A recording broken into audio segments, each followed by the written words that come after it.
C'est ça, on explique pourquoi. C'est pas du tout par xénophobie, racisme, nostalgie, c'est tout le contraire. C'est parce que la France doit s'ouvrir sur l'ensemble du monde, comme elle l'était toujours. Alors, actuellement, elle est en train de se refermer dans un périmètre dominé par les États-Unis. Et puis parce que la France, elle a un message universel à transmettre. Donc, on estime que en sortant de ça, en sortant également de l'organisation du traité de l'Atlantique Nord qui nous assujettit militairement aux États-Unis, nous retrouverons notre indépendance et notre capacité justement à défendre le droit international à chaque fois qu'il en a besoin. Il en a bien besoin en ce moment.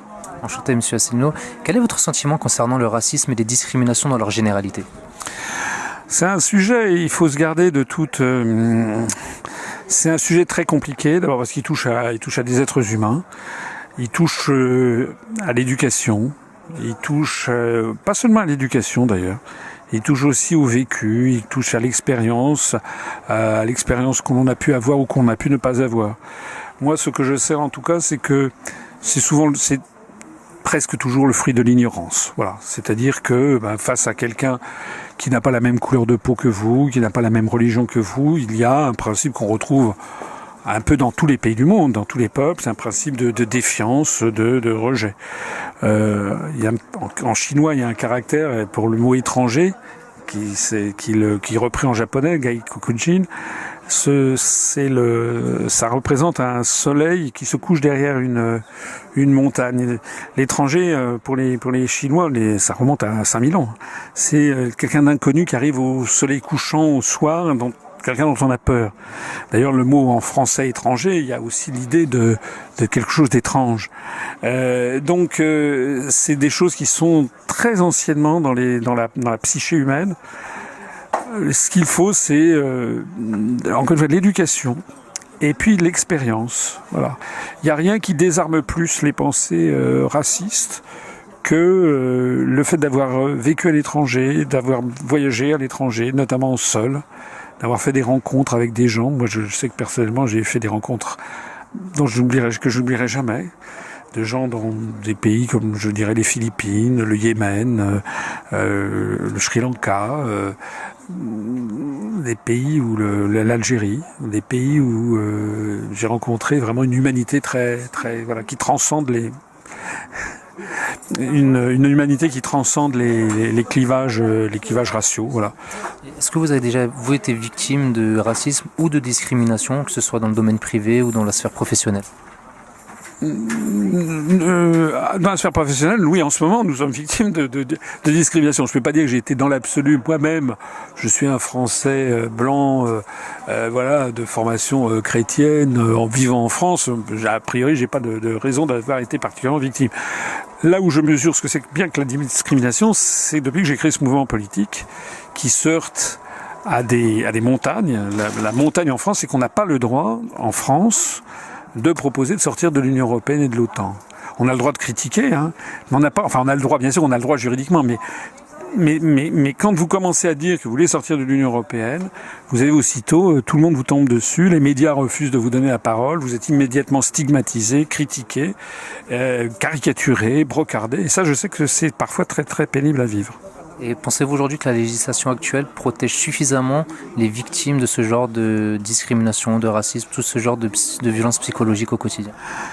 Alors, moi, encore une fois, c'est un cas un peu particulier, c'est un cas de liberté d'expression et de liberté politique. Donc c'est un cas quand même assez différent du cas que vous évoquez, qui est celui de la discrimination raciale. Je pense que je suis assez enclin à penser qu'il y a quand même une législation qui existe, qui est solide, mais qu'elle n'est pas toujours très bien appliquée, et que les gens les juges regimbent un peu à l'impliquer. Et puis il y a un phénomène classique aussi des gens qui sont victimes de discrimination, c'est que souvent, ils ont un peu honte. Ils ont un peu honte de le faire savoir, ils ont tendance un peu à intégrer à se culpabiliser soi-même. C'est souvent un petit peu le sentiment. C'est comme les femmes victimes de violences, par exemple. Elles ont souvent un peu honte de le dire. Donc, je pense que de ce point de vue-là, c'est vrai que c'est pas bien. Il faut que les gens puissent exprimer leurs problèmes. Ça, j'en suis tout à fait convaincu. Et je sais que sur la situation de la France au quotidien, j'ai un peu une vision nuancée. Il y a un racisme au quotidien en France, c'est vrai, des mauvaises blagues, des trucs qui se croient drôles et qui sont pas drôles du tout, parce que c'est drôle quand il s'agit de critiquer quelqu'un d'autre, mais quand on est soi-même victime, on trouve plus ça du tout drôle. Donc ça, je sais bien ce que c'est que je ne suis pas ignorant, hein, je vois bien ce que c'est que le petit racisme au quotidien, la petite phrase qui se veut une blague et qui en fait est extrêmement blessante et qui touche à l'identité de quelqu'un. Ça, il faut évidemment le combattre. Mais je voudrais quand même dire autre chose, c'est que pour avoir beaucoup vécu dans le monde, il me semble que la France n'est pas du tout un pays raciste, en tout cas il l'est moins que beaucoup d'autres. Au bout du compte, ce que les Français, le peuple français c'est que c'est quand même un peuple égalitariste. Et ça remonte à très loin, ça remonte au mariage de Clovis en 496, lorsque l'Église avait interdit les mariages claniques. C'est-à-dire que les Francs devaient se marier avec des Gallo-Romains, des Gaulois. Donc en France, nous avons par exemple un taux de mariage mixte qui est très très élevé par rapport à ce que c'est dans les pays anglo-saxons. Mariage mixte, ça veut dire par exemple une Française dite de souche qui va se marier avec un rebeu, comme on dit maintenant, ou avec un Français d'origine africaine, voilà, l'africaine noire, ou réciproquement. Donc ça, alors il n'y a pas de statistiques en France, hein, ces statistiques ne sont pas autorisées par la loi, mais on a quand même, un certain nombre de marqueurs sociologiques qui ont été effectués. Et ce que je crois savoir, c'est qu'on estimait qu'en France, il y avait à peu près 14% de mariages mixtes, alors que dans les pays comme en Angleterre, où ces statistiques, elles, sont autorisées, on est à 0,1%. Alors qu'est-ce que ça veut dire ? Ça veut dire que la France est un pays qui a été depuis très très longtemps, depuis 496 et même avant, depuis la victoire de Jules César sur la Gaule, un pays métissé, un pays de métissage. C'est tellement vrai que vous avez il n'y a pas de type physique français. Vous avez eu le peuple français à l'origine, ce sont des Celtes et des Gaulois qui étaient de grands, les yeux verts, les yeux bleus, des taches de rousseur. Et puis ils ont été vaincus par des Romains qui étaient des petits avec la peau mate, les yeux marrons et les cheveux bruns. Et donc ça a formé le peuple gallo-romain. Et puis après ça, ils ont été à nouveau vaincus par des Francs, des Franken, et qui eux étaient blonds aux yeux bleus. De telle sorte que parmi les Français, vous avez, et je parle avant les grandes migrations du XXe siècle, mais parmi le peuple français, vous avez des bruns, des blonds, des roux, vous avez des gens, des petits, des grands, des gens à la peau claire, à la peau mate, des gens avec les yeux bleus, les yeux verts, les yeux marrons, les yeux noirs. Vous avez un peu. Si vous regardez le type physique en Suède ou au Portugal, c'est pas du tout la même chose, vous voyez. Donc la France a été un pays de brassage, et avec les grandes migrations du XXe siècle, avec l'arrivée de populations extra-européennes, ça continue. De telle sorte que en France, il y a, je veux pas faire un tableau idyllique de mon pays, j'ai dit que je sais bien qu'il y a du racisme au quotidien, mais j'aurais tendance à dire que c'est une espèce de racisme résiduel un peu populaire, mais qui, derrière ça, il y a une autre réalité sociologique, c'est quand même justement cette espèce de creuse. C'est ce que reprochait d'ailleurs l'Allemagne nazie. Les hitlériens reprochaient aux Français d'être un peuple abattardi, par exemple. Donc voilà, je dirais que, en résumé, la situation, elle est insatisfaisante, notamment pour les gens qui sont victimes de discrimination, ça existe, ou d'insultes racistes, ça existe, ça c'est vrai. Mais je dirais qu'il y a, me semble-t-il, dans la société française, une capacité d'adaptation et d'évolution qui est très supérieure à ce que vous trouvez dans les pays anglo-saxons. Alors il y a un constat qui émerge sur lequel nous aimerions avoir votre opinion, c'est que certaines de ces victimes qui ont pourtant des rapports du défenseur des droits en leur faveur, qui ont des condamnations prud'homales définitives en leur faveur, ont du mal à accéder à la justice pénale, car leurs plaintes sont systématiquement classées sans suite. Quel est votre sentiment sur ce constat qui émerge ? Alors avec ça, ça mériterait de regarder ça à la loupe. Je ne suis pas un juriste, je ne suis pas un expert sur ces questions. Cela étant, ce qui est vrai, je dirais, il y a un problème en France avec la justice. Il y a quand même énormément de problèmes d'une justice qui ne donne pas suite à beaucoup de choses. Les gens s'en plaignent dans tous les domaines. Une justice à plusieurs vitesses, une justice qui est inefficace. Alors est-ce que c'est à cause de l'insuffisance des moyens ? Est-ce que c'est à cause d'une insuffisance de volonté ? Moi, j'aurais tendance à ramener, comme d'habitude, des choses à un autre niveau.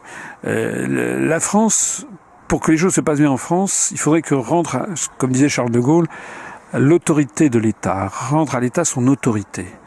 C'est-à-dire que la justice devrait être majestueuse, elle devrait avoir de l'autorité. À partir du moment où un jugement a été prononcé, plus personne ne devrait ni le contester, ni traîner les pieds pour l'appliquer. Pour ça, il faut que l'État retrouve son autorité. Or, autorité, c'est un mot qui vient du latin, auctoritas, c'est de la même racine que auteur. Vous ne pouvez pas avoir d'autorité si vous n'êtes pas l'auteur de vos propres politiques. Le problème que j'évoque là, c'est pas seulement la justice, c'est tout, dans tous les domaines, en matière de police, de justice, d'éducation, en matière diplomatique, militaire, économique, sociale. La France n'est plus dirigée par des représentants du peuple français. Enfin, facialement, oui, bien entendu. Mais en fait, ils appliquent des directives, des traités, les traités européens, le traité de l'Atlantique Nord, et des instructions d'une oligarchie financière internationale, d'une oligarchie industrielle, de cercles euro-atlantistes, du gouvernement de Washington, de la nébuleuse des gouvernements en Europe, etc. Donc, toutes ces institutions qui sapent l'autorité de l'État. Nous, notre mouvement politique veut sortir de l'Union européenne parce que, et là ça rejoint également votre souci, nous considérons que la construction européenne est une construction non seulement artificielle, mais une construction qui est fondée sur une espèce d'apartheid planétaire, et je pèse mes mots. Parce que c'est quoi au fond la construction européenne ? Au fond, ça revient à dire qu'il faudrait que la France fusionne avec des pays qu'elle ne connaît absolument pas, comme les pays baltes, la Slovaquie. J'ai rien contre ces pays, mais c'est des pays avec lesquels nous n'avons pas de liens historiques, familiaux, migratoires, culturels, religieux, traditionnels. Et qu'en revanche, la France devrait se couper des pays avec lesquels elle a une vraie histoire. Une histoire, mais aussi des liens économiques, sociaux, universitaires, migratoires, familiaux, etc. Notamment les pays du sud de la Méditerranée, les pays du Maghreb, les pays d'Afrique. Et pourquoi ? Pourquoi ? Au fond, pourquoi ? Si vous creusez le sujet, vous découvrirez qu'en fait, la conception du monde qui est véhiculée par la construction européenne, c'est en fait une conception de nature racialiste, que vous trouvez d'ailleurs dans le discours de Victor Hugo de 1849, au congrès de la paix. En 1849, Victor Hugo, qui est encore jeune, fait un fameux discours où il parle des États-Unis d'Europe. Alors souvent, les gens citent ça dans les discours politiques, mais moi, je suis allé revoir le discours de Victor Hugo. Ça vaut vraiment le coup, parce que vous apercevez que c'est une conception totalement racialiste du monde, où il considère, Victor Hugo dit, il faut bâtir les États-Unis d'Europe et tendre la main aux États-Unis d'Amérique pour imposer la loi du Créateur à l'ensemble du monde. Et il a cette phrase épouvantable où il dit, il faut rendre l'Afrique à l'homme et l'Asie à la civilisation. Voilà, c'est une pensée qui date de 1849, qui a donc plus de 160 ans d'âge, mais c'est une pensée qui est de nature racialiste. Nous disons que dans le monde du 21e siècle, tel que nous l'espérons en tout cas, on ne doit plus avoir de différence de cette nature, que tous les pays doivent être sur un pied d'égalité. Alors c'est encore un idéal, mais c'est un idéal qui n'est pas finalement, à mon avis, aussi inaccessible que cela, si l'on veut bien admettre qu'il faut que les pays qui veulent dominer l'univers arrêtent de le vouloir. Voilà. Et justement, brièvement, quelles seraient vos préconisations pour que les mentalités évoluent pour plus d'égalité, plus de tolérance envers la différence ? Je pense franchement qu'il faudrait que tout le monde déjà communie dans le même amour de la France et de la République française, qui est un principe d'émancipation de la République. Voilà. Moi, je le vois beaucoup à l'UPER. Nous avons beaucoup de Français d'origine immigrée. Beaucoup. D'origine maghrébine notamment, mais pas seulement. On a, ce qui est très rare en politique, on a des Français d'origine d'Afrique noire et aussi des Français d'origine asiatique. C'est très très rare. En général, les Français d'origine asiatique sont souvent extrêmement réticents à s'engager en politique parce que on dit, et c'est notre discours permanent, nous sommes tous Français, à égalité de droits et de devoirs. À égalité de droits et de devoirs. Et moi, je vois que je sais bien les discours qu'il y a actuellement, où on soupçonne beaucoup de gens de ne pas s'intégrer, mais il faut qu'on leur donne l'amour de leur propre pays. Il faut qu'ils se sentent, fiers d'être français. Voilà. Moi, j'ai fait une conférence qui s'appelle l'Histoire de France, et j'ai beaucoup de jeunes, que ce soit des Français de souche ou des Français d'origine très récente, qui sont venus me voir et qui me disent, monsieur, pour la première fois de ma vie, vous m'avez rendu fier d'être français. Je peux vous assurer que lorsque nous aurons des jeunes qui seront tous fiers d'être français, dans un idéal de paix, pas dans un idéal mais dans un idéal pacifique, un idéal civilisationnel, honnêtement, j'espère vraiment que c'est un des moyens de résoudre les problèmes que vous évoquez. Notre slogan associatif est « La violence recule là où la solidarité avance ». Que pensez-vous de ce slogan? C'est assez proche de ce que je dis. C'est assez proche de ce que je dis. La solidarité, elle s'exerce dans un cadre national toujours. Le reste, c'est des rêves. Et c'est pas, quand je dis ça, c'est pas du tout du nationalisme. Vous savez ce que disait Charles de Gaulle? Il disait nous sommes patriotes ou nous sommes des nationaux. Il disait un patriote, c'est quelqu'un qui aime son pays. Un nationaliste, c'est quelqu'un qui déteste le pays des autres. Nous sommes patriotes. Nous aimons la France. C'est notre pays à tous.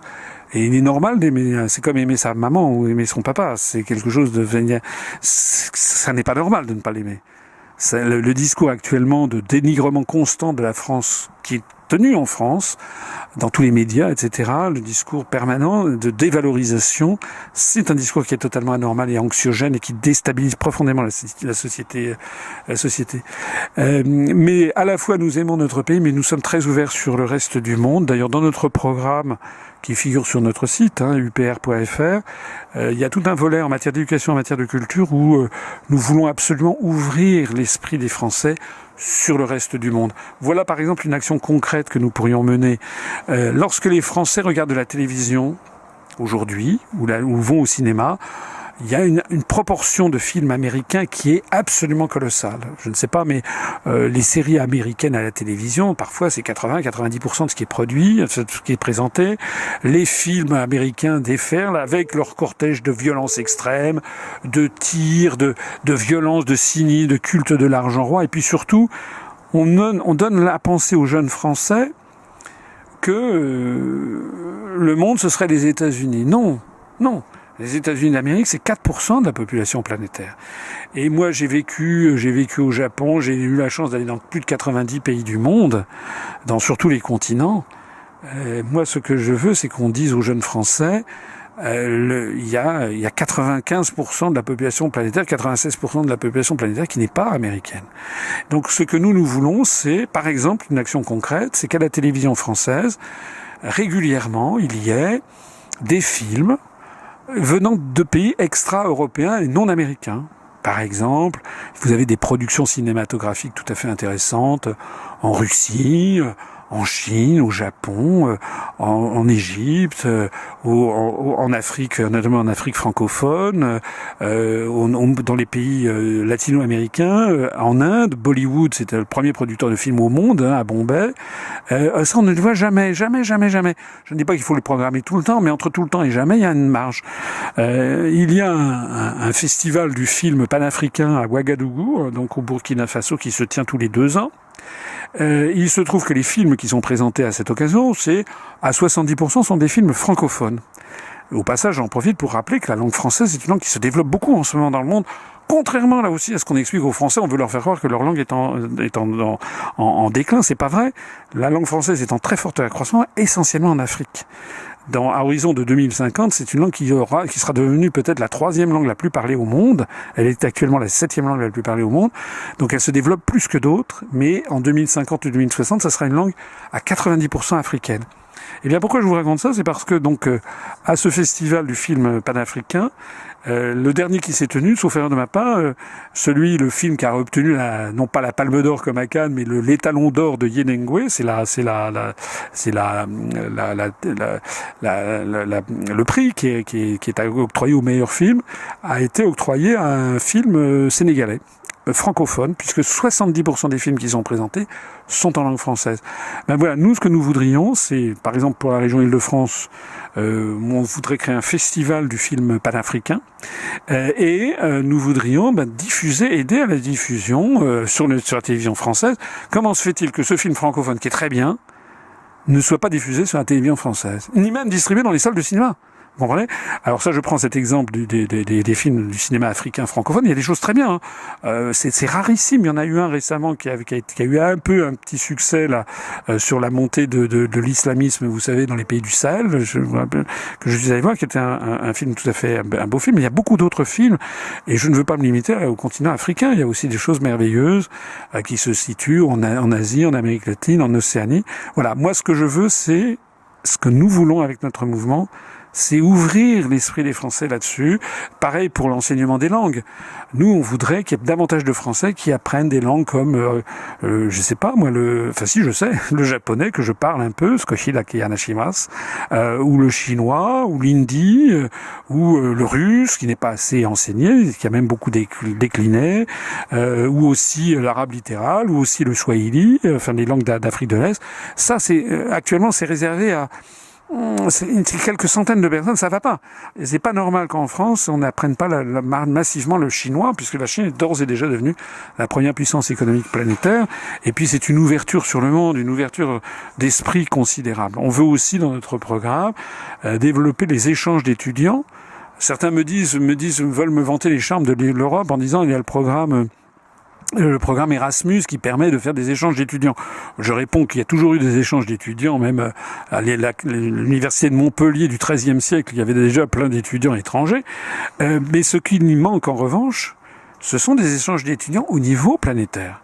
Moi, je trouverais très très bien qu'on développe, par exemple, dans des classes, qu'il y ait, je sais pas, une classe au niveau de la 6e ou de la 5e, par exemple, au collège, eh bien, qui aille passer 2 mois dans une classe, je ne sais pas, à Shanghai, ou bien à Ouagadougou, ou bien, voilà. Ce genre d'échange qui d'abord frappe énormément les imaginations quand on a 12 ans, 13 ans, ouvre le monde, et fait comprendre que, en fait, alors nous sommes tous Français, nous en France, mais en fait, nous sommes tous des êtres humains, nous, sur la planète Terre. Il y aura beaucoup de bonnes choses à approfondir, beaucoup de sujets qu'on pourrait éventuellement aborder lors d'une prochaine rencontre. Le temps nous est assez court. Est-ce qu'à l'avenir, nous pourrons compter de nouveau sur